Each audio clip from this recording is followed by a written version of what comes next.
पहुंची तो वहां पर सारे ब्रजवासी बधाइयों का आनंद ले रहे थे।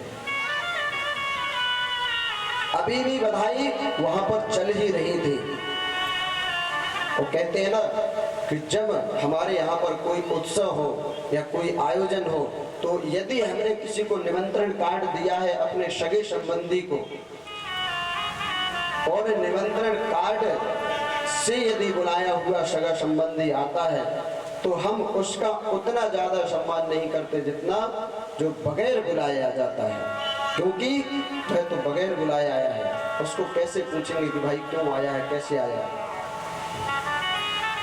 जैसे ही वह पूतना नंद बाबा यशोदा मैया के महल में जैसे ही पहुंचने लगे, अब छोटे छोटे ब्रजवासियों ने देखा।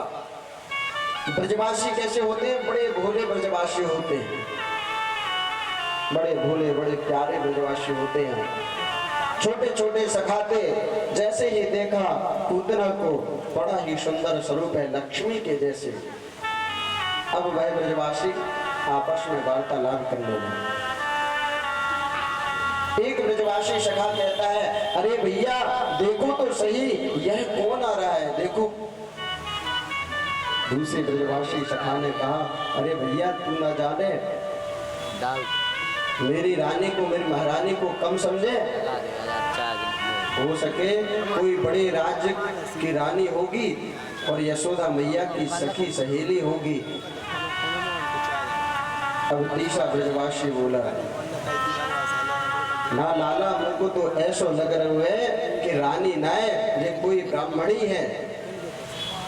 एक दूसरे से प्रश्न करते और एक दूसरे जवाब देते जा रहे, लेकिन किसी ने पूछा नहीं कि तुम कौन हो, कहां से आए हो, किसी ने नहीं पूछा। जैसे ही वह पूतना महल में प्रवेश की पहुंची तो यशोदा मैया ने देखा। यशोदा मैया ने पूछना तो चाहती है कि आप कौन हो, कहां से आए हो, लेकिन पहले ही पूतना ने कह दिया, अरे यशोदा हमको खबर लगी कि तुम्हारे यहाँ पर लाला ने जन्म लिया है, तुम्हारे यहाँ पर संतान हुई है। हमने सोचा यशोदा मैया ने, सखी ने तो हमें बताया नहीं, गोपी ने तो हमें बताया नहीं, हम खुद स्वयं जाकर के लाला को आशीर्वाद देकर के आते हैं।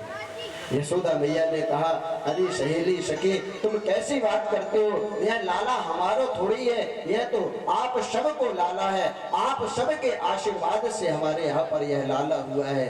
जाओ वह पलने में लेटा हुआ है और जाकर के उसको आशीर्वाद देकर के आओ। देखो यशोदा मैया कितनी भोली है। उस पूतना से यशोदा मैया ने कहा कि जाओ आशीर्वाद देकर के आओ, मेरे लाला पलने में लेटा है। और यशोदा मैया कह करके सीधे अपने कक्ष में चली गई और जाकर के दही को मथने लगी। अब पूतना आई और जैसे ही पूतना भगवान के कक्ष में पहुंची और पहुंच करके पल्ले के पास में जैसे ही पहुंची, भगवान ने देखा और पूतना को देख करके तुरंत भगवान ने नेत्र बंद कर लिए।